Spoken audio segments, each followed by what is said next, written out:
Okay, my dear Dharma friend, so let's continue the study of Sutra of Perfect Enlightenment, page 76.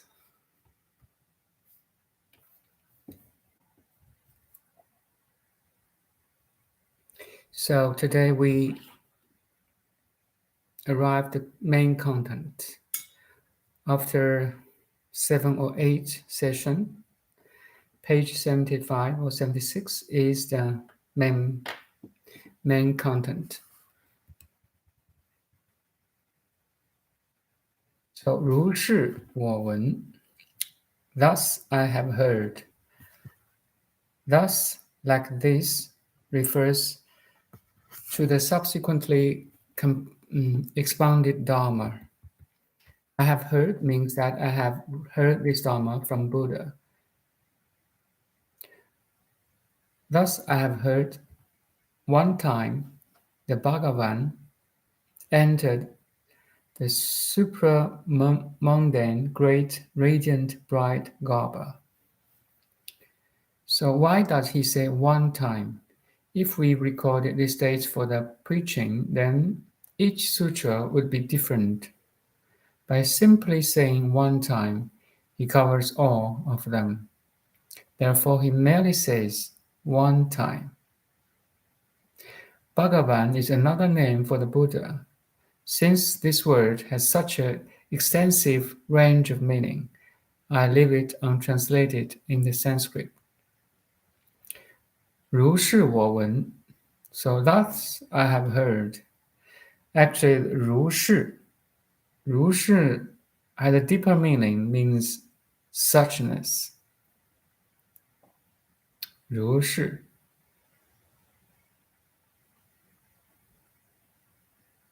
easiness, the present moment.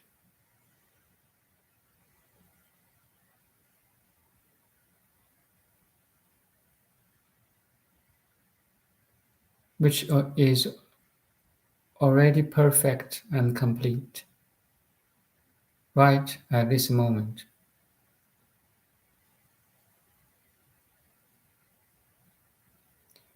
如是, that's the deeper meaning of suchness.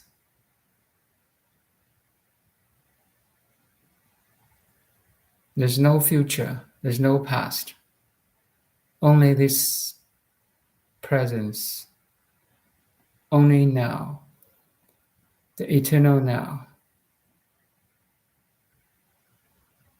The eternal now is already perfect and complete, beyond any name and form. 如是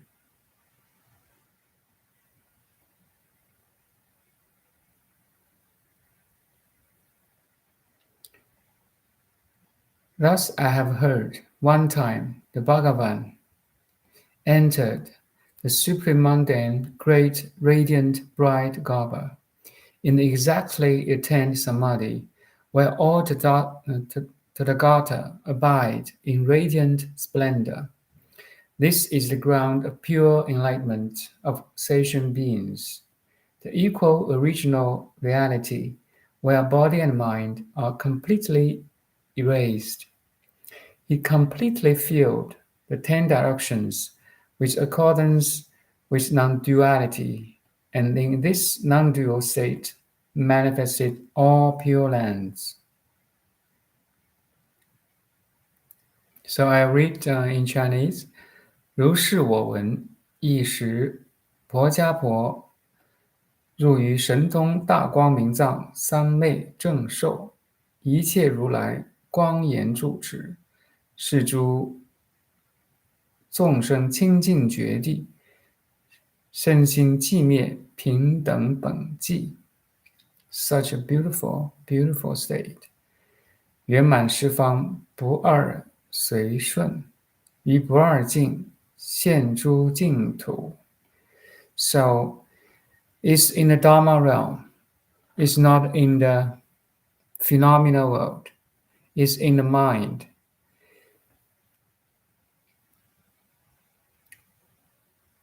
Only in the Dharma realm or in the realm of awareness, you can imagine such a magnificent stage.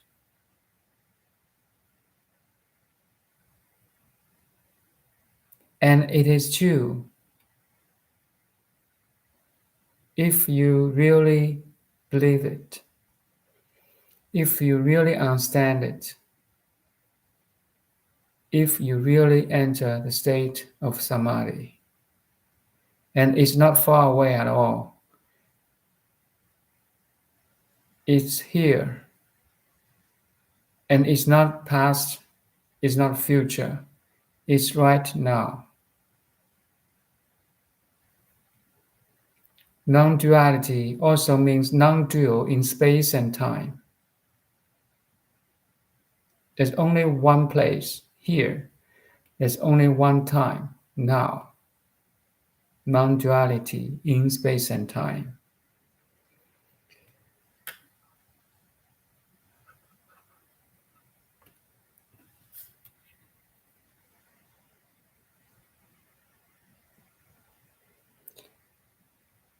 Where all tathagata abide in radiant splendor, this is the ground of pure enlightenment of all sentient beings, the equal original reality, where body and mind are completely erased.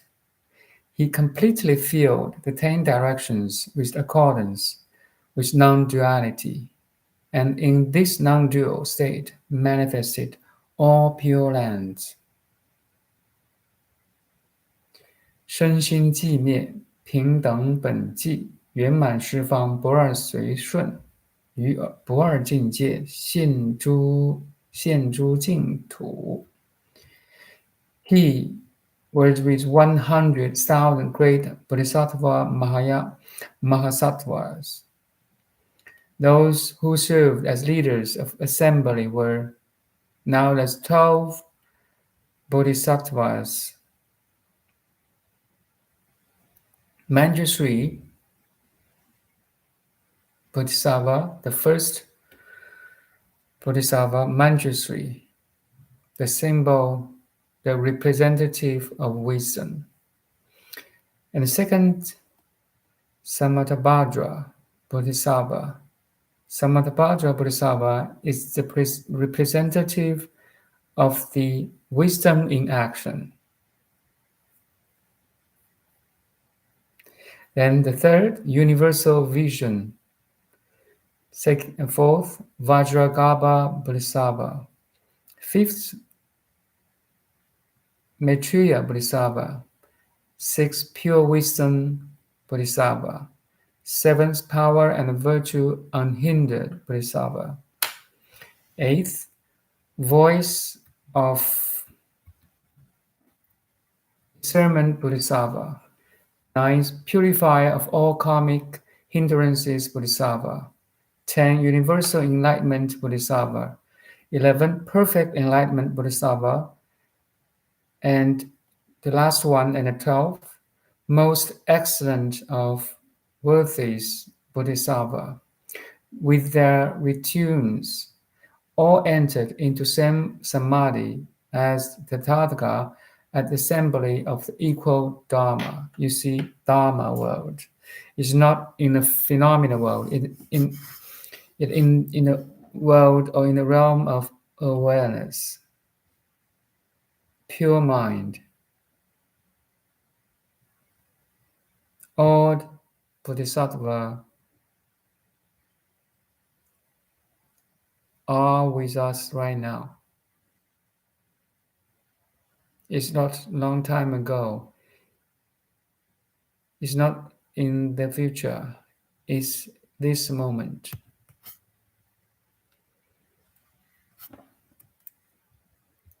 Ru shi. That means suchness. Suchness which never comes, never goes. It's always here and now.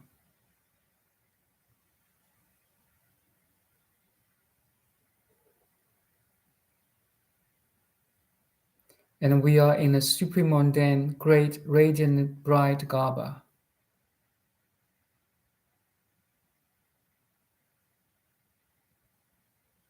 This is the ground of the pure enlightenment of sentient beings, right here and now. So beautiful, so powerful. So we are page 676, Kiwa. That in which things are stored is called garbha, like storehouse, warehouse.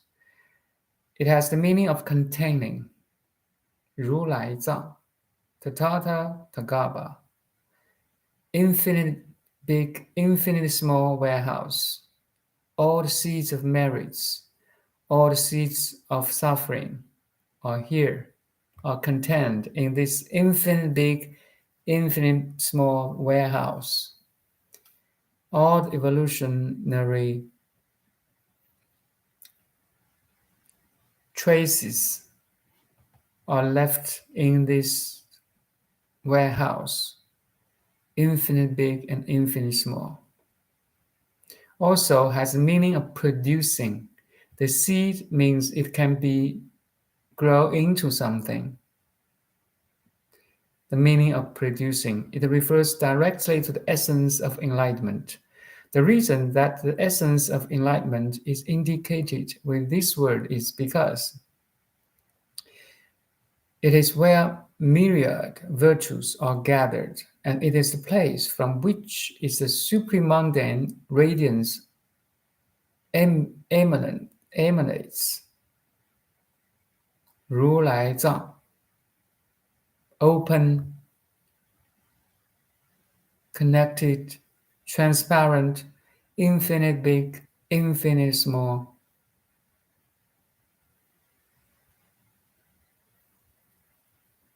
With infinite merits, infinite application and function.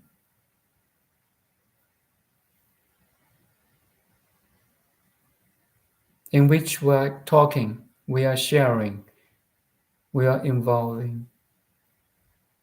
We're communicating with each other through this tathagatas. We may in different forms and names, but all the names and forms are contained and produced in this tathagatas.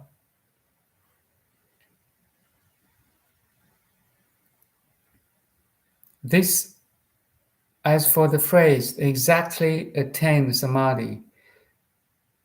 This is the situation where the essence of enlightenment is clear and self-luminous and is not affected by external conditions. Self-luminous. So this tathagatas, the infinite big and infinite small warehouse or storehouse, contains infinite seeds of merits, application, and function, is open, connected, luminous, pure, with infinite potential. And you are that. Crazy. Enter means to accord with and stably abide in.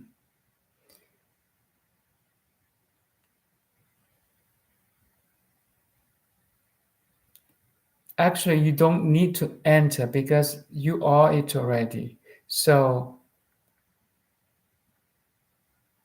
the satanistic enlightenment means that you know you are that, which is infinite potentials, with infinite potentials. It's right here and now. Enter is just convenient word. It's expedient word. Means to accord with and stably abide in. We just have to know it. It is here and now. It never leaves us. We're always it, we're always in it, we're always with it. by it.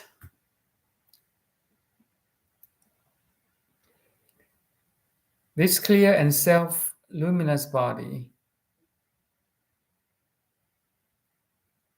yet within, so we are page 76, yet within this clear and self-luminous garbha, it is not only the tathagata who accords and stably abides, it is place where all tathagatas abide together and mutually illumine and adorn each other. So we know there's a Shakyamuni Buddha, but in the Buddhism or in the Buddha's teaching, there's a lot of Buddhas or a lot of tathagatas. Tathagata is another name for Buddha. 如来.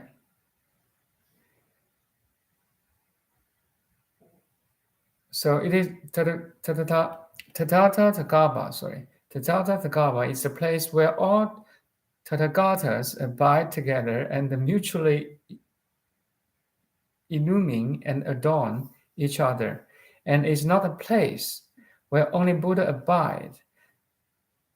No sentient beings is excluded. You see, the Buddha land or Buddha realm is here and now with us. It is not a place where only Buddha abide. No sentient beings is excluded. The only thing for us is we know we are in it. Actually, that's another meaning of enlightenment. You are already perfect and complete, like Buddhas. It is not only because of the impediments of body-mind of us that we are unable to accord and stably abide within ignorance, because we just don't know it. The body and mind that are within this garbha are originally quiescent. It is because we see from the perspective of choices of body and mind that there seems to be a difference between sage and worldling. Actually, there's no difference between you and Buddha, between sage and worldling. If you see from the perspective of the quiescent essence, then sentient beings and Buddha are equal. And this equal original reality is a universally pervading, fully containing, perfectly interfused realm of non-duality. Wow. So beautiful. That's why I really want to share this with you guys.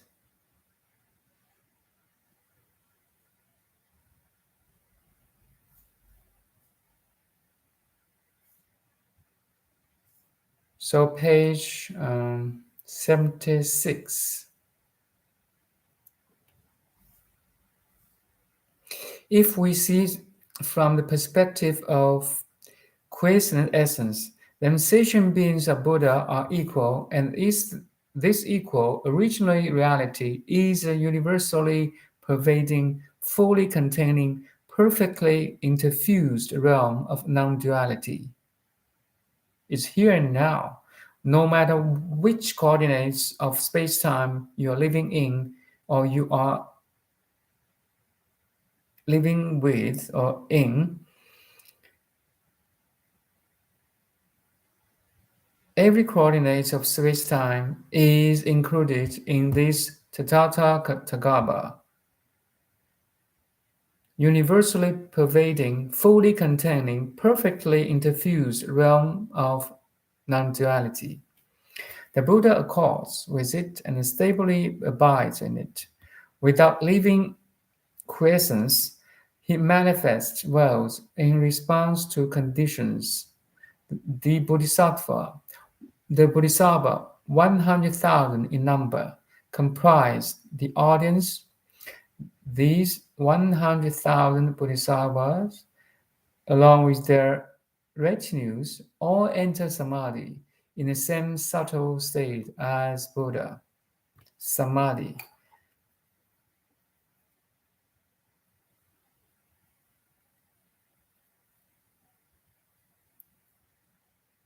Samadhi is not only achieved by sitting meditation. Samadhi could be achieved right here and now. No matter what you're doing or you're not doing, you can reach a state of Samadhi. Samadhi is a state of mind, a true understanding of the reality. Samadhi is a Sanskrit term that refers to a state of pure concentration experienced in the deepest meditation. Tathagata is Sanskrit epithet of the Buddha, usually translated as thus come, 如来. In Chinese we say 如来, thus come. The Buddha is not a transcendent God, but a human being who has had to pass through the course of suffering and practice. The naturally enlightened condition that the Tathagata abides in is described as adorned with light, 大光明, luminous realm. The above-mentioned supernatural samadhi, which has been described as a spiritual state of Tathagata, is identified as the ground or stage, 地, as pure enlightenment of sentient beings. This is ordinary people. Here, ground refers to that. Page 77, which is in itself pure enlightenment, the human mind. Thus, the equality of Buddha and the sentient beings is posited in this first passage of this sutra. In this text, as well as many other Mahayana texts, the term equal, 十方, are the four cardinal points, four intermediate directions, the zenith and nadir, 10 directions. The term 十方 means, or equal means, everywhere throughout the universe. So now we are at page 78, first chapter, Manjusri Bodhisattva. Manjusri means most profound. The unfathomable is called profound. The first among many is called most, Sri. The reason he is called most profound is because he gathers a myriad virtues without showing them, such that even the gods cannot fathom him. Though he carries out a myriad transformations, he is never depleted. Though he is high, he cannot be looked up to. The reason 100,000 Bodhisattvas select Manjusri to initiate the teaching is because of his level of wisdom. Wisdom is the spearhead of a myriad practices and at the same time the marvelous final product. If the myriad practices lack wisdom, then they will all develop flaws. Wisdom is the highest teaching of Buddha, or we can say wisdom is the authentic, true understanding of the reality.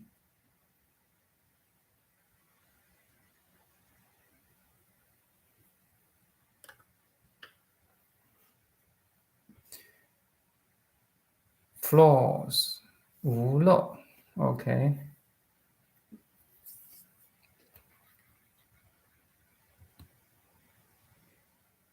If wisdom is lacking in the final product, then that final product will be nothing but evil seeds.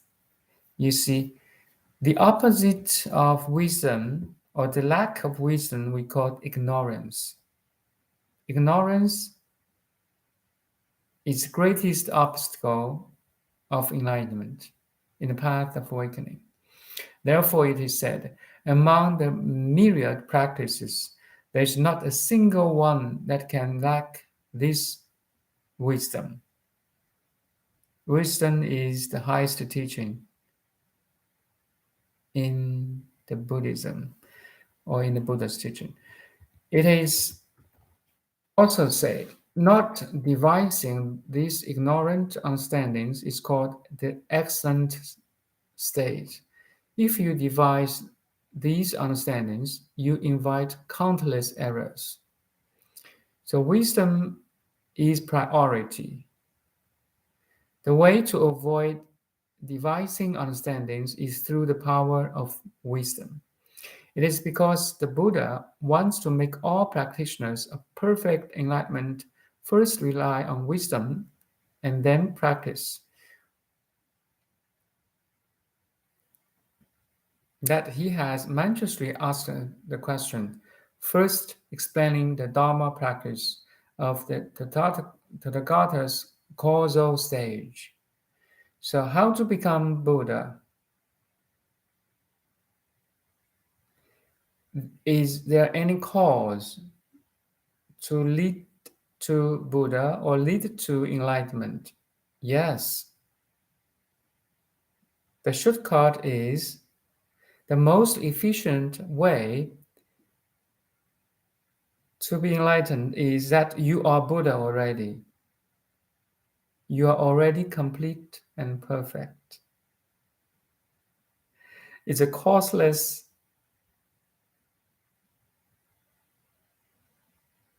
shortcut. You don't need any condition to make enlightenment happen. You just have to know you are Buddha already. It's crazy. Causeless ground. We can talk about more in details later. This Dharma practice of the causal stage is none other than the above mentioned faith understanding. First, you must have faith understanding, and then you can begin to practice and reach to realization. This is why Manjushri is first to raise a question.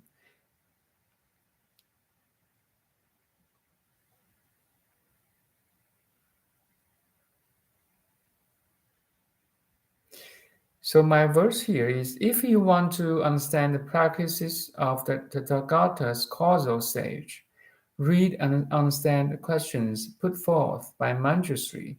When you fully realize the emptiness of Dharma, emptiness is also forgotten. Negation of all. Until nothing to negate. When you fully realize the emptiness of Dharma, emptiness is also forgotten. From this, a fool is transformed into a king of enlightenment. Okay.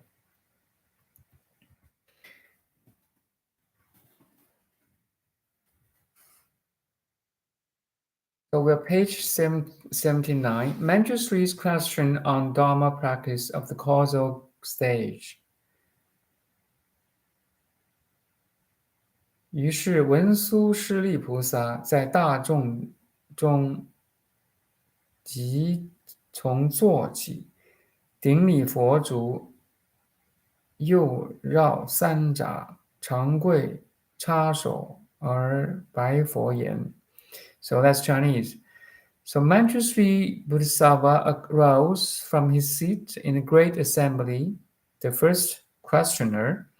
He bowed his head to the Buddha's feet and circumambulated him 3 times to the right, bowed his head to Buddha's feet, show his respect for Buddha. He then knelt down with his hands clasped and addressed the Buddha, saying,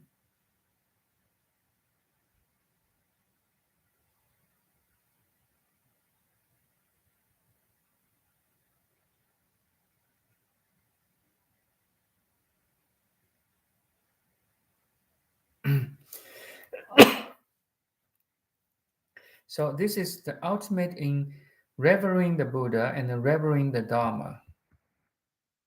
大悲世尊, greatly compassionate, world-honored one. 大悲世尊, greatly compassionate, worldly honored one.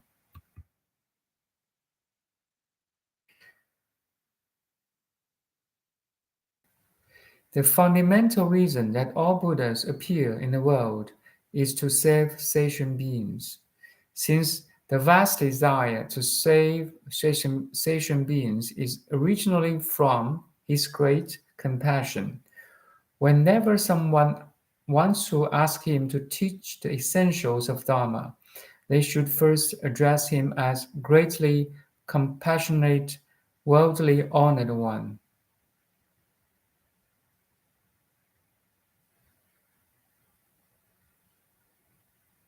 So Manjushri asked, greatly compassionate, worldly honored one, please, for all members of this assembly who have come for your Dharma, teach us about the Dharma practice of the tathagatas originally arisen pure causal stage. Also, please teach the Bodhisattva to arouse pure mind in a great vehicle and become distantly removed from all afflictions, such that they can prevent the future sentient beings of degenerate age who seek the great vehicle from falling into mistaken views. Having said this, he prostrated to the ground. Prostrate, your head down, hands down, knee down, your whole body down to the ground. Revering the Buddha, revering the Dharma. He asked his question 3 times in succession. So I will speak in Chinese.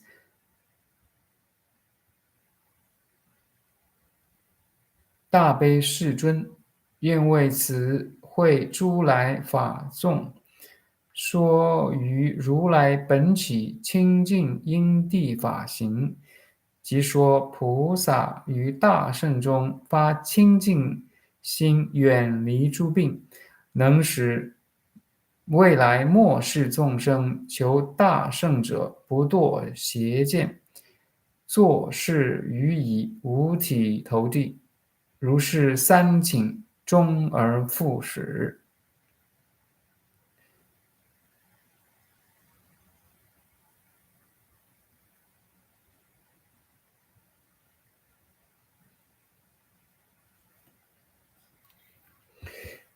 末世 the degenerate age. The term translated here as degenerate age, which could also be translated as latter age or final age. The concept comes from the doctrine of Pure Land Buddhism, in which it was taught that there were 3 ages of Buddhist Dharma. Very interesting here. The first age is the age of the true Dharma. during which it is relatively easy to meet a good teacher and attain enlightenment. The next age is that of semblance Dharma, 正法、相法、末法, semblance, when there is greater delusion in the world and it is more difficult to attain enlightenment. The final age is that of degenerate Dharma. Now we are in the final age, the degenerate age, which is the period of greatest delusion, during which there are few enlightened teachers, and during which, in Pure Land thought, it is impossible to attain enlightenment through one's own efforts. The writer of the sutra is not intending strict Pure Land interpretations, but nonetheless, it is to be understood that during the degenerate age, there are few reliable teachers, and since most sentient beings are deeply immersed in ignorance, totally agree, it is extremely difficult for them to attain enlightenment. Throughout the sutra, the Buddha and the eminent bodhisattvas who participate in the discussion will regularly distinguish between teachings that are aimed at present audience, the great assembly, and those that are aimed at sentient beings of degenerate age, at our age, degenerate age. So 3 ages. The first one, true Dharma, the age of true Dharma. Second one, the age of semblance Dharma. And the third, degenerate Dharma.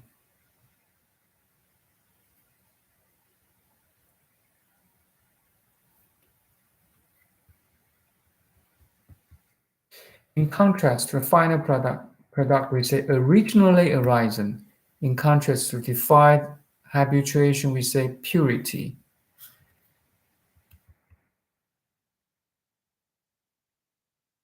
说于如来本地清净因地法行. So beautiful and so hard to explain the true meaning. It's a causal stage. In contrast to dirty and painful karmic activity, we say Dharma practice.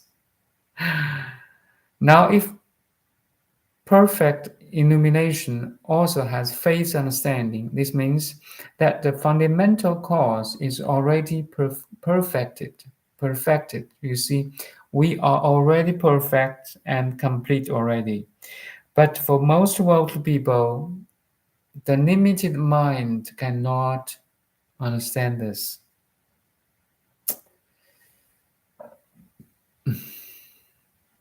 Which normally refers to perfect realization.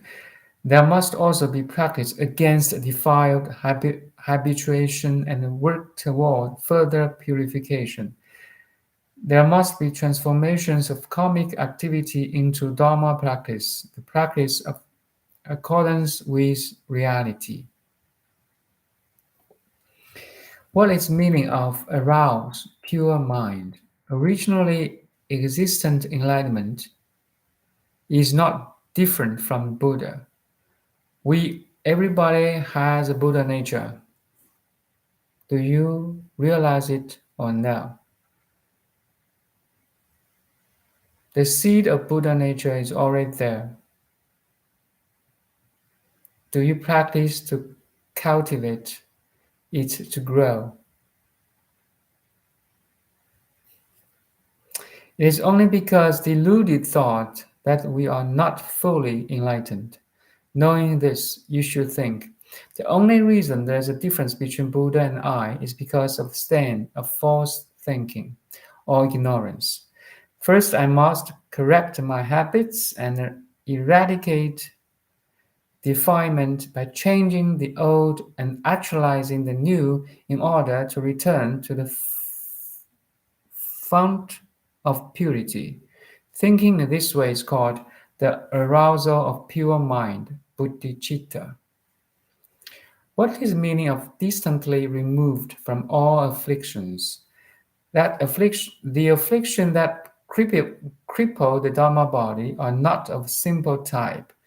Therefore, he says all, since the various cures are effective and one is completely freed from no affliction remaining. He says free.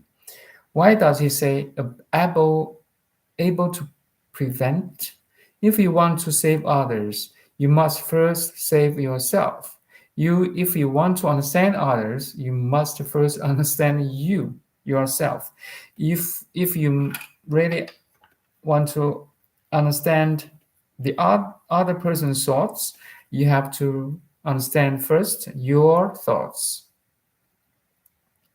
If you have not attained salvation yourself, how can you save others? Therefore, Manjushri asks on behalf of the Bodhisattvas for the Buddha to teach the Dharma practice of causal stage. Then he asks for the way to save oneself and save others. As for having said this 3 times in succession, having stated his point, he used the technique of repetition. Repetition is the key. The water is clear. The moon reflects. With sensitivity total, his response is immediate.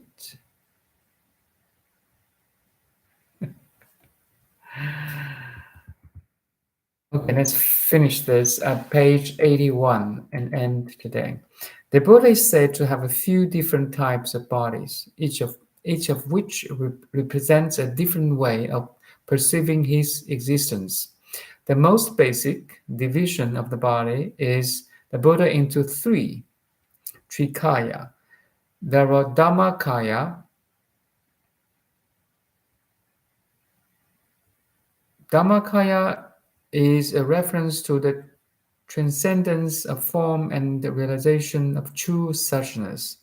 And Sambodhakaya is the Buddha body that is called reward body, a body of enjoyment of merits attained as a bodhisattva. So it's like the function of the true suchness or the Dhammakaya.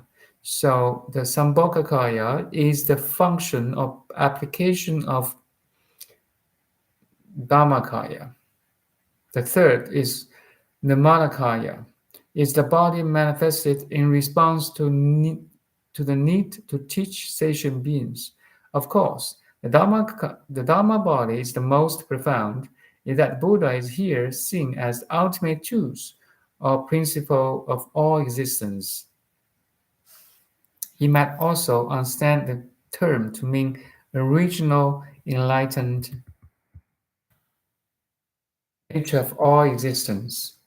The term is very close in connotation to that of reality realm, Fa, Jie, or Dharma Dhatu, or the realm of awareness.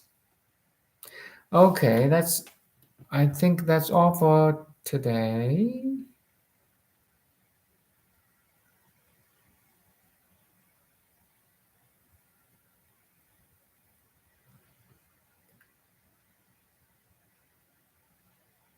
Bedtime, okay.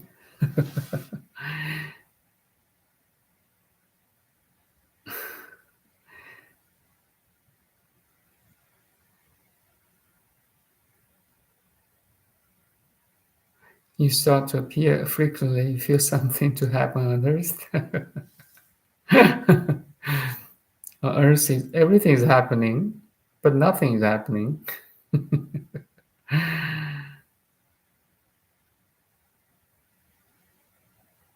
See you guys. See you tomorrow.